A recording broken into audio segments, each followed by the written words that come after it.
Yeah. Hang on. There we go. Can you hear us, Angie? I can. Can you hear me okay? Yep. All righty. Did you want me to run it, Angie? I've got the, Yes. okay. Then I will call the meeting to order.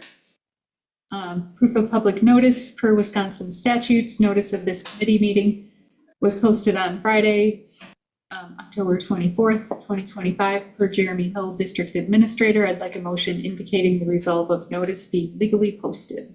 So moved. Second. All in favor? Aye. Motion passes. Item 3, mission statement. Viroqua area schools will nurture excellence, unlock potential, and ignite passion. Item 4, certify the 2025-2026 tax levy. All right, I'm going to share my screen here real quick and get info up here and navigate all the different pieces. Zoom in a little bit. Okay. All right, start with the tax levy here, and then I'll get into some budget changes, these kind of things that kind of came about from getting the final numbers on the 15th. So there was a slight change in the total operating levy, about $18,659 from an increase from the annual budget or annual meeting budget. No changes to the debt service fund and levy, and no changes to the Fund 80 Community Service Fund levy. Mill rate went from $6.58 to $6.60. As a reminder, the reason for that drop is largely due to that increase in equalized value, which was just over 15%. Total school levy of 7.3 million is a 5.16% increase over last year. The total dollar figure of that is $360,024. Mind you that reasons for that not equaling that increase that we saw in the operating fund or operational referendum, because that increase is now built into the general fund levy, is due to the changes that we had within the Fund 39 and Fund 80 and some movement that we had in those places to pay off some debt last year on the ELC.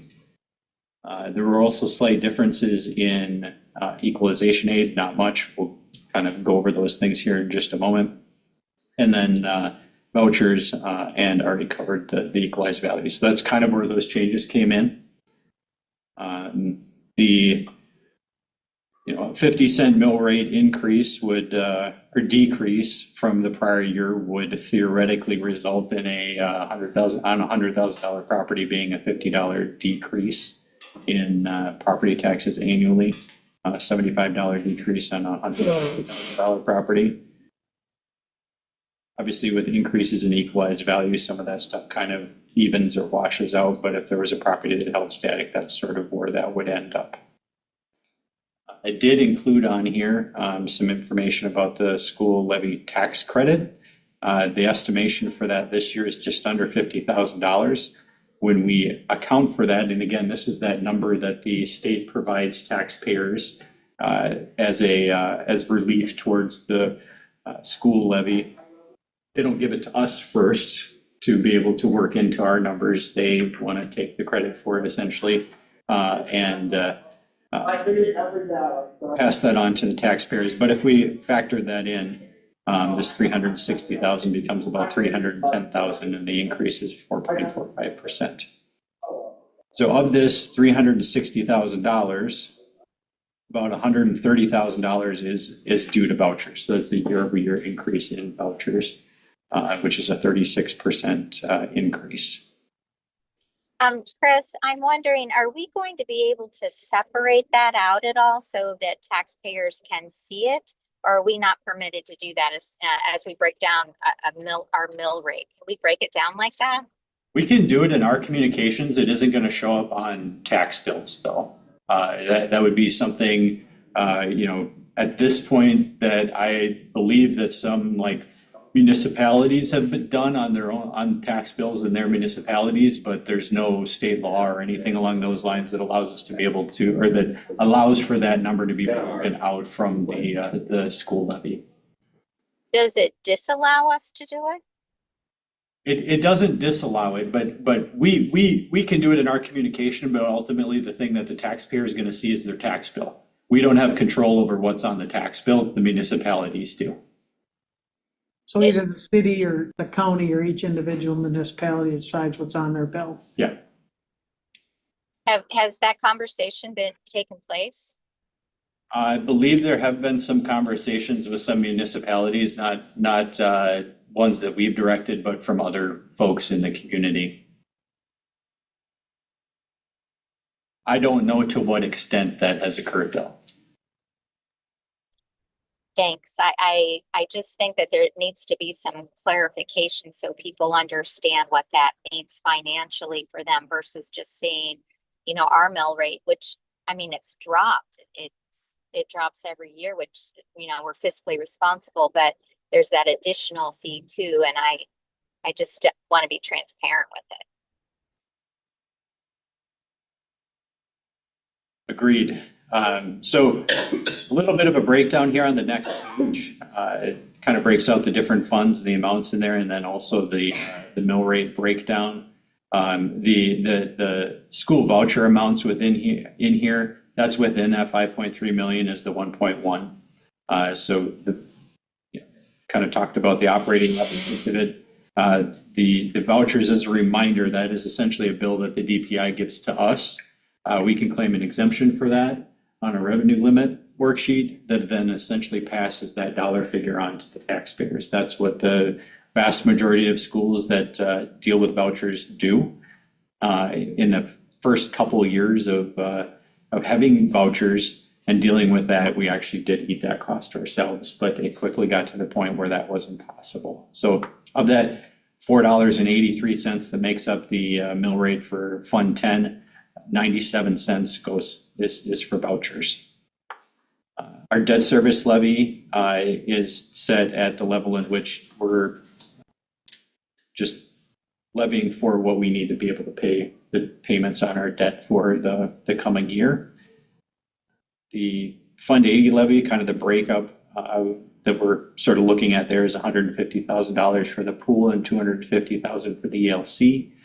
You can see that the combination of those two is maybe just a little over a third of what the total voucher number is for comparison purposes. And I did want to kind of include down here some information about Fund 38 and 39 because we did pay off the, we made some changes there last year under levied in 39 just a little bit, used some of our fund balance. So wanted to kind of show those numbers. We don't have any debt in Fund 38. Fund 80 is the Community Service Fund, and you can see that there is no longer any outstanding indebtedness attributed to the ELC.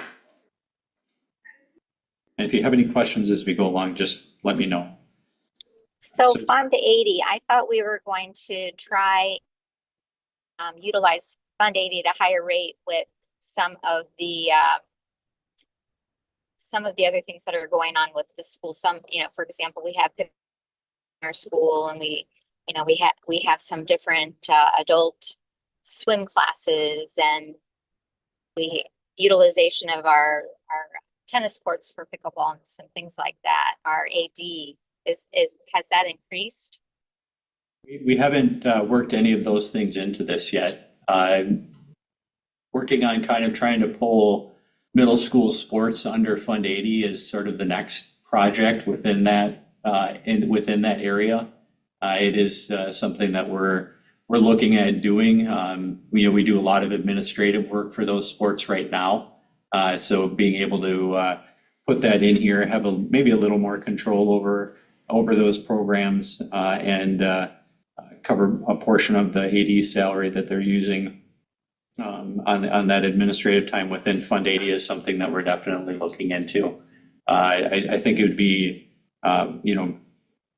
with the pool coming back under our management, making sure that we kind of have a full year of what that looks like is going to be important to kind of get an idea of exactly where that lands, and then continuing to dial things in with the ELC as well. So that's definitely on the radar, Angie. Thanks. So a few changes here, estimates versus actual numbers. So kind of where we were at estimation wise on July 1 for vouchers and general aid and our revenue limits. So there weren't too many changes there outside of that general aid number. We did have an update after July 1 on the general aid piece that was much closer to this 1.1. I think it was within $20,000 or so. Which we had already sort of accounted for in the annual meeting budget. So these changes weren't quite as, that 114,000 wasn't as quite of a drastic change. Year over year comparison, you can see that we had an increase in our general, pretty sizable increase in our general aid. A lot of it has to do with spending related to the capital project. We'll have a little bit of that this year, but that is something that will likely go down next year because we don't have that level of spending that we would then get aided on.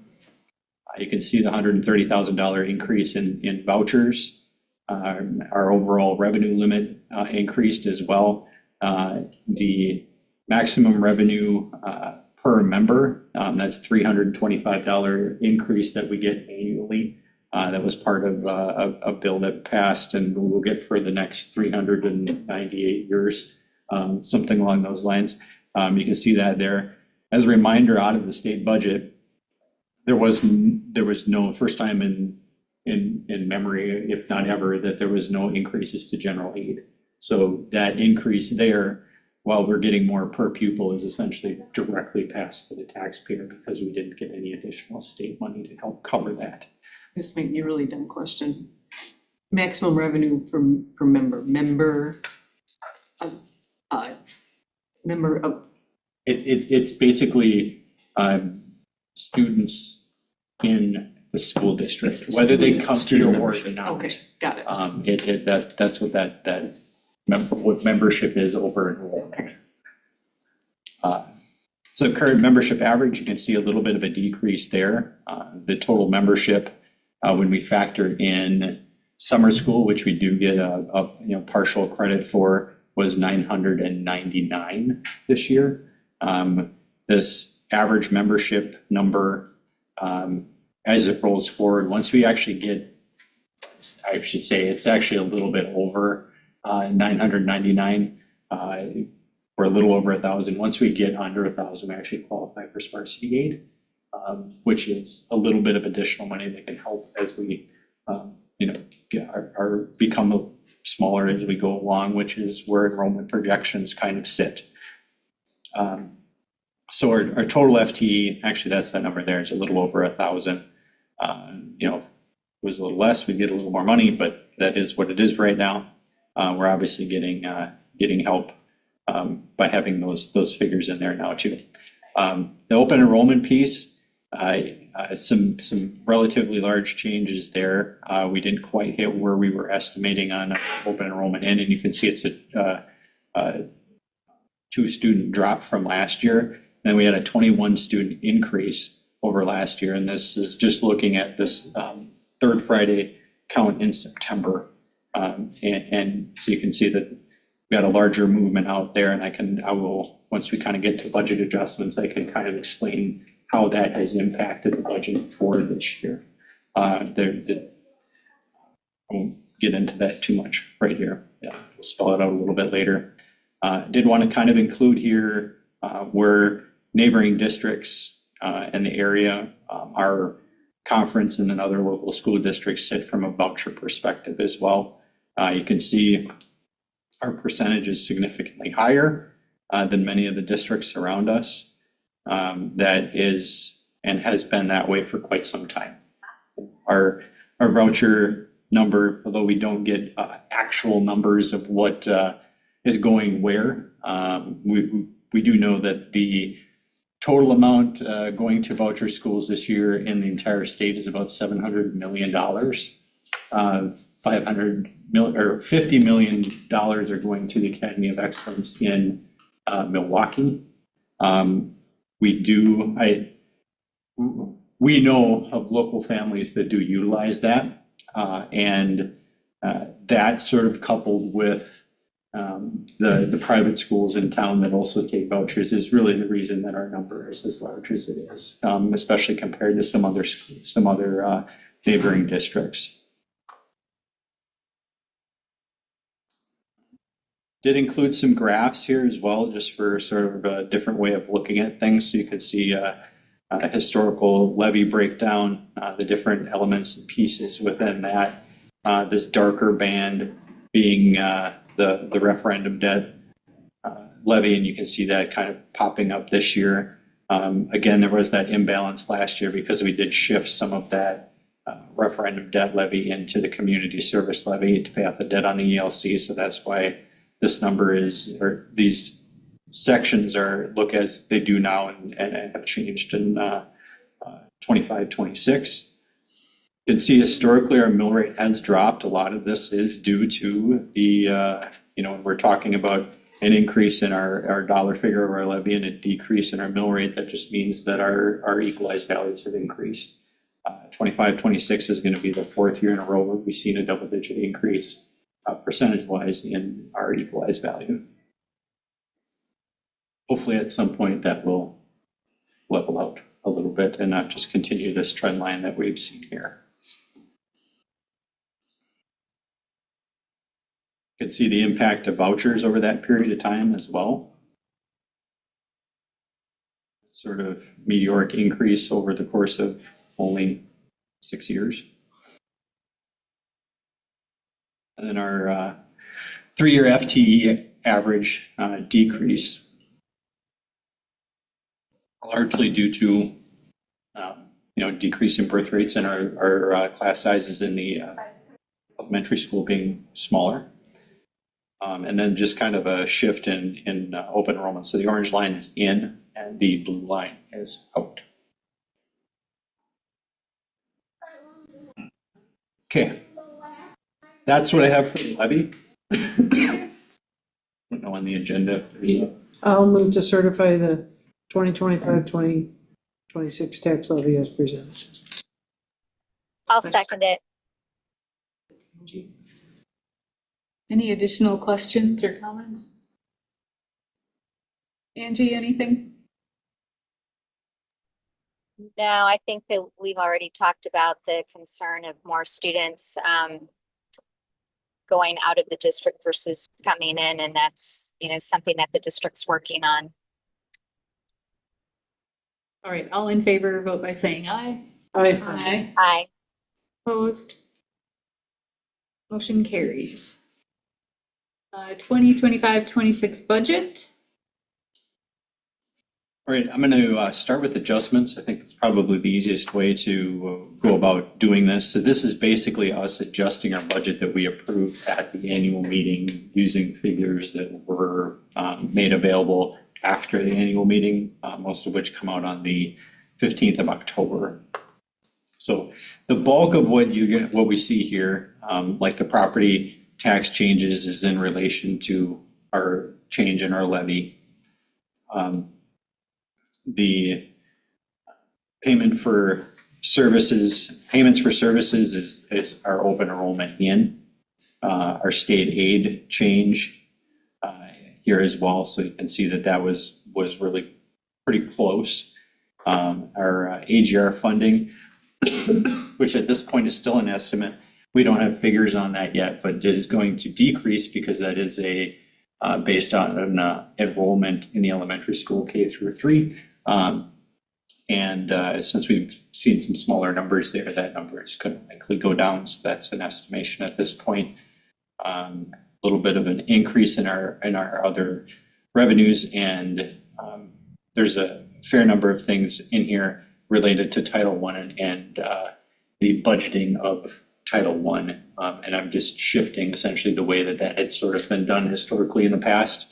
which will make reporting a little bit easier when I bring budget to actual type numbers and those kind of things from to you guys in successive months. So this isn't an increase in the grant necessarily, it's just an increase in the amount that we knew that we were going to get and working that into the actual budget. The bottom of this is aggregated, and there's things that fit in a lot of different places. Like in the curriculum sections, that can be anything from salaries and benefits to different purchase services and supplies and those kind of things. The next page will kind of detail it a little bit more, but you can see this instructional service payments here on the bottom. That's essentially just our vouchers and our open enrollment out paid for. So that's what that changes. So when you factor that in, most of that again being in changes, obviously the largest portion of that is going to be the open enrollment out, because our voucher number that we had approved at the annual meeting was about the same as where it came in. When you couple that with this decrease in the open enrollment in that we had budgeted, that's to a large extent what that total difference is. So when you look at this 24,000, that's essentially the surplus that we were budgeting at the annual meeting, and with those changes in the open enrollment side, we're now at a deficit of $264,000. As a reminder, the 24-25 year, we did start that year budgeting a relatively large deficit of over $350,000, and we actually ended up in the positive as well. So, we'll obviously make sure that we're making wise decisions this year to ensure that this number is larger and hopefully it's smaller at the end of the year. And we can hopefully have another good year of health insurance and those kind of things to help impact this. But right now, when we're talking about those open enrollment ins and outs, that's money that we're going to get, and it's money that we have to pay. And there's nothing we can do to affect that now. There's things we can do and will do to help impact those numbers moving forward. But for this year, that is the way that it is. We go on to the next page. This does break down a little bit more towards the account level of some of the different changes, like the tax levy, the open enrollment piece, changes in equalization aid and AGR, grant allocations. The bulk of the Title I allocations and the salaries and benefits are in that grant allocations piece up here. A few other things in a couple of other spots as well that are related, but that was kind of in relation to the Title I stuff I was discussing, and then that open enrollment out, and netting that out with that voucher payment is where we get this 184 up here. So those are the budget adjustments. We skip forward to the budget adoption. This is just the standard format that we are required to use, and lays out, like we discussed at the annual meeting, all the different pieces. So essentially with those budget adjustments, this budget line for 25-26 includes all of those items. So you can see the change in the fund balance depicting the deficit, and then the total revenues and expenditures for Fund 10. There were no changes budgetarily to any of the other funds as a result of this. So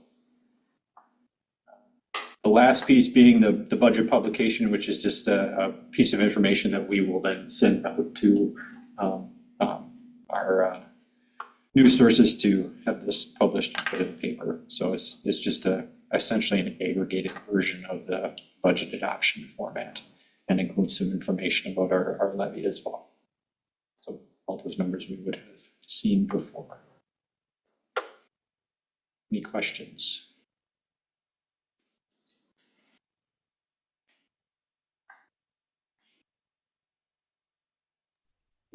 Our fund balance is within the parameters of the policy, correct?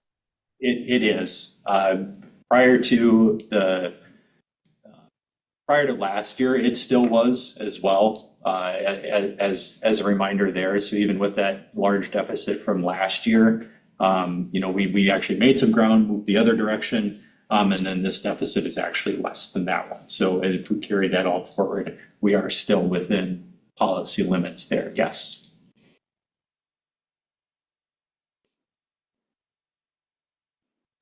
Thank you. Any other questions? I move to approve the 2025-26 budget as presented. Second. All in favor, vote by saying aye. Aye. Opposed, motion carries.